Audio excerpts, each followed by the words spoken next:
அன்பார்ந்த ஞானவழி YouTube channel நேயர்கள் அனைவருக்கும் வணக்கம். இந்த பதிவில் மேச ராசி என்பதற்கு செவ்வாய் பெயர்ச்சி பலன்கள் காண்போம். வாக்கிய பஞ்சாங்கப்படி 2024 வருடம் மே மாதம் 31ஆம் தேதி முதல் ஜூலை மாதம் 11ஆம் தேதி வரை ஒரு 42 நாட்களுக்கு மேச ராசியில் செவ்வாய் புகன் ஆட்சி பலம் பெற்று சஞ்சாரம் செய்ய போகிறார். அதாவது தமிழோடபடி வைகாசி மாதம் 18ஆம் தேதி முதல் ஆனி மாதம் 27ஆம் தேதி வரை ஒரு 4 வருடங்களுக்கு பிறகு மேச ராசியில் செவ்வாய் புகன் ஆட்சி பலம் பெறுகிறார். குரோதி வருடத்தின் ராஜா செவ்வாய், குரோதி வருடத்தின் மந்திரி சனி புகான் பார்வையில் செவ்வாய் புகான் அமரப்போகிறார். இந்த செவ்வாய் பெயர்ச்சியின் மூலம் மேச ராசி என்பதற்கு எந்த மாதிரியான பலாபலன்கள் நடக்கும் என்பதை இந்த பதிவில் காணலாம். நம்முடைய ஞானவழி யூடியூப் சேனலை பார்த்து கொண்டிருக்கக்கூடிய அன்பர்கள், இதுவரை சப்ஸ்கிரைப் செய்யாத அன்பர்கள் மறக்காமல் நம்முடைய சேனலை சப்ஸ்கிரைப் செய்து கூட இருக்கின்ற ஆல் பட்டன் அழுத்திங்க. நன்றி. மேச ராசி அன்பர்களுக்கு ஏறத்தாழ பார்த்திங்கன்னா கடந்த ஒரு 3 மாதமாக செவ்வாய் புகானுடைய நிலை சரியில்லை. சனியுடன் கூட்டணி சேர்ந்து 1.5 மாதமாக, ராகுவுடன் கூட்டணி சேர்ந்து 1.5 மாதமாக செவ்வாய் புகான் கெட்டு விட்டார். செவ்வாய் புகான் சுய ஜாதகத்திலும் சரி கோச்சாரத்திலும் சரி நல்ல நிலையில் சஞ்சாரம் செய்யும்போது மேச ராசி என்பவர்களுக்கு தடையின்றி வெற்றி வாய்ப்புகள் வரும். சுய ஜாதகத்தில் சனியுடன் செவ்வாய் கூட்டணி சேர்ந்து விட்டார் என்றால் உடன் பிறந்தவர்களிடம் பார்க்க, பங்காளி சித்தப்பா பெரியப்பாவிடம் பார்க்க, பூர்வீக சொத்துக்களில் கோர்ட்டு கேஸு வழக்கு வெள்ளங்க சட்ட சிக்கல், தன் வீட்டை சுற்றி இருக்கக்கூடியவர்களிடம் பகை விரோதம் போட்டி பொறாமை, இந்த மாதிரி செவ்வாய் சனியுடன் கூட்டணி சேர்ந்த சுய ஜாதகக்காரர்கள் தன்னுடைய வாழ்நாள் முழுவதும் ஏதோ ஒரு வழியில் தொந்தரவுகளை அனுபவித்து கொண்டிருப்பார்கள். மேச ராசிக்கு வைகாசி மாதம் 18 வரை விரயத்திலே 12வது வீட்டிலே ராகுவுடன் கூட்டணி சேர்ந்து சஞ்சாரம் செய்கிறார்.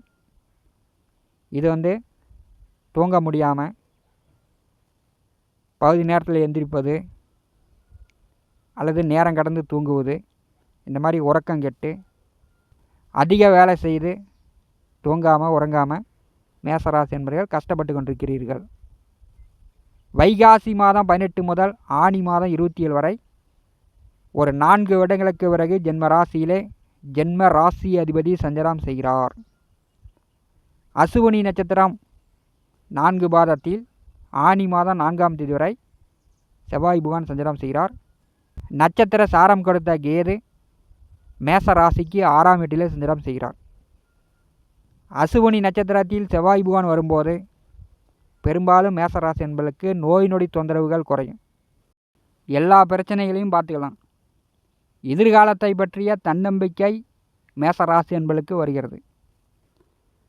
ஜென்ம ராசியிலே ஜென்ம ராசிநாதன் வரும்போது உங்களுக்கு தைரியம் தன்னம்பிக்கையை செவ்வாய் புகான் கொடுக்கிறார். ஏன்னா இரத்தக்காரகன், சகோதரக்காரகன், பூமி நிலக்காரகனே செவ்வாய் தான்.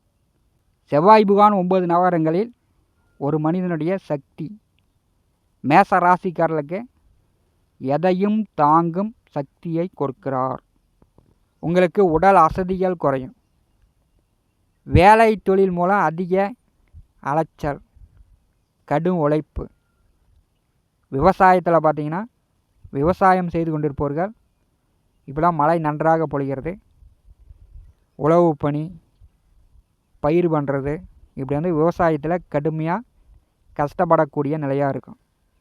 செவ்வாய்க்கு நட்சத்திர சாரம் கொடுத்த கேது 6ஆம் வீட்டில் இருக்கும்போது அரசு வேலையில் இருக்கக்கூடியவர்கள், இராணுவம், காவல்துறை, மருத்துவம், இன்ஜினியர், இப்படி அரசு வேலையில் இருக்கக்கூடியவர்களுக்கு உயர் பதவி, கூடுதல் சம்பளம், ப்ரமோஷன் இப்படிலாம் எதிர்பார்க்கலாம்.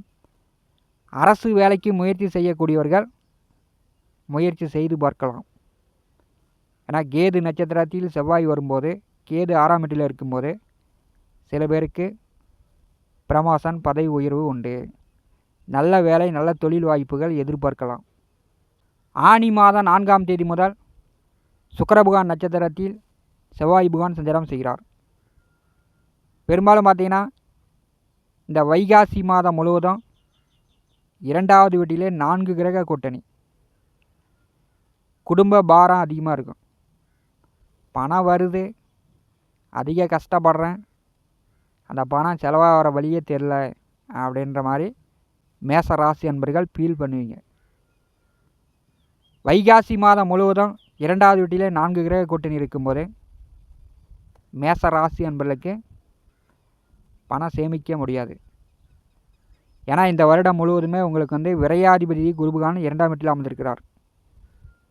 கல்யாண செலவு, நிலபுல வீடு வாங்கிறது அல்லது வீடு கட்டுறது, விவசாய நிலங்களை சமன் செய்வது, விவசாயத்தில் போர் போடுவது, கிணறு ஆழப்படுத்துவது, இந்த மாதிரியான செலவுகள் விடாமல் ஒன்றன் பின் ஒன்றாக மேசராசி என்பவர்களை இந்த வருடம் முழுவதுமே செலவுகளை கொடுக்க போகிறது. குருபகான் வந்து மேசராசிக்கு பாக்கியாதிபதியாக இருந்தாலும் விரையாதிபதியாக அவர் தான். உறங்காமல் ஓய்வில்லாமல் மேசராசி என்பவர்கள் உழைத்து கொண்டிருந்தாலும் வர வருமானம் சரிசமமாக செலவாகி கொண்டே இருக்கும். குரோதி வருஷத்தின் ராஜாவை குரோதி வருடத்தின் மந்திரி பாரி செய்கிறார். வைகாசி 18 முதல் ஆனி மாதம் 27 வரை சனி பகவான் பார்வையில் செவ்வாய். சில பேருக்கு வந்து காய்ச்சல், தலைவலி, இந்த மாதிரி புதிய புதிய நோய் நொடி தொந்தரவுகள் வருவதற்கான வாய்ப்புகள் உண்டு. உடனே மருத்துவம் எடுத்துக்கொள்ள வேண்டும். சனி பகவான் வந்து உபஜயஸ்தானத்திலே மிக பலமாக இருக்கிறார். பெரும்பாலும் மேச ராசி என்பவர்களுக்கு இந்த வருடம் முழுவதுமே சனி 11வது வீட்டில் இருக்கும்போது நீங்கள் செய்யக்கூடிய வேலை, செய்யக்கூடிய தொழில் மூலம் நல்ல வருமானங்கள் வந்து கொண்டே இருக்கும். சனி பகவான் வந்து லாபங்களை கொடுத்து கொண்டே இருப்பார். சனி பகவான் பார்வையில் செவ்வாய் அமர்ந்திருக்கும் போது மூத்த அண்ணன், அக்கா, உடன் பிறந்தவர்கள் வழி மேச ராசி என்பவர்களுக்கு கொஞ்சம் செலவுகள் ஏற்படும். செவ்வாய் பகவானுடைய 4ஆம் பார்வை சுகஸ்தானத்தின் மேல் விழுகிறது. வீடு, மனை, நிலம், வண்டி, வாகனங்கள் மூலம் ஏற்பட்ட விரைய செலவுகள் குறையும்.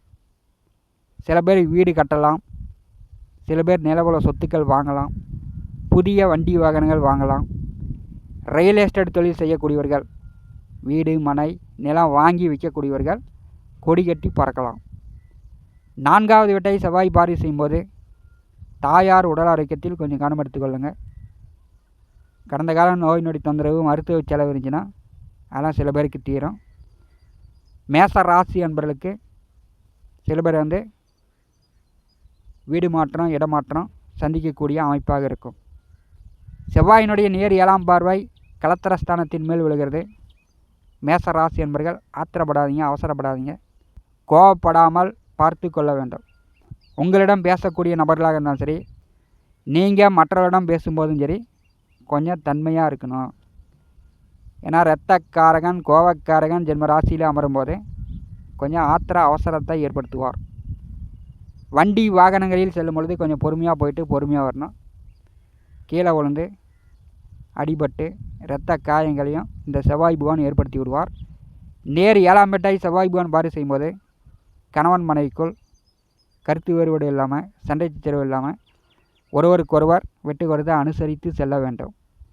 செவ்வாயினுடைய 8ஆம் பார்வை அஷ்டமத்தின் மேல் விழுகிறது. பழைய பாக்கி கடனை குறைப்பதற்கான வாய்ப்பு உண்டு. வழக்கு, வில்லங்க, கோர்ட்டு கேஸு, சட்ட சிக்கல் இருந்துச்சுன்னா அதெல்லாம் தீர்ப்பதற்கான வாய்ப்பு உண்டு. 8ஆம் வீட்டை செவ்வாய் பகவான் பார்வை செய்யும்போது மேச ராசி என்பதற்கு நீண்ட ஆயுள், ஆரோக்கியம் உண்டு. அசிங்க அகுமானத்திலிருந்து மீண்டு வந்து விடலாம். எதிர்மறையான எண்ணங்கள், தயங்கி இருந்த விஷயங்கள் மேச ராசி என்பதற்கு அகலும். ஏன்னா வந்து அஷ்டமத்திற்கும் ஜென்மராசிக்கும் அதிபதியானவர் ஜென்ம ராசியிலே அமர்ந்து சஞ்சாரம் செய்யும்போது மேச ராசி என்பதற்கு எதிர்மறையான எண்ணங்கள் அகலும். இனிமேட்டு எவ்வளோ கஷ்டம் வந்தாலும் எல்லாம் பார்த்துக்கலாம் அப்படின்ற தன்னம்பிக்கை மேச ராசி என்பதற்கு வருகிறது. தைரியமாக, தன்னம்பிக்கையாக மேச ராசி என்பவர்கள் செயல்படுவீர்கள். மேச ராசிக்கு 2வது வீட்டிலே 4 கிரகங்கள் இந்த வைகாசி மாதம் முழுவதும் சஞ்சாரம் செய்கிறார்கள். அதன் பிறகு 3வது வீட்டிற்கு சூரியன், புதன், சுக்கிரன் 3 கிரகம் சஞ்சாரம் செய்யும்போது ஆனி மாதம் முதல் மேச ராசி என்பவர்களுக்கு ஓரளவு உங்கள் முயற்சி உடனுக்குடன் வெற்றி வாய்ப்புகளை கொடுக்கும். உங்களுடைய அபிலாசைகள் ஆனி மாதத்திலிருந்து நிறைவேறும். இந்த காணொலியை பற்றி உங்களுடைய மரண கருத்துக்களை நம்முடைய கமெண்ட் பாக்ஸில் பதிவு செய்யுங்கள். நம்முடைய ஞானவழி யூடியூப் சேனலை பார்த்து கொண்டிருக்கக்கூடிய அன்பர்கள், இதுவரை சப்ஸ்கிரைப் செய்யாத அன்பர்கள் மறக்காமல் நம்முடைய சேனலை சப்ஸ்கிரைப் செய்து கூட இருக்கின்ற ஆல் பட்டனை அழுத்திங்க. தினந்தோறும் நம்முடைய சேனலில் ஜோதிட பலன்கள் பதிவிடப்படும். உடனுக்குடன் பார்த்து பயன்பெறுங்கள். நன்றி, வணக்கம்.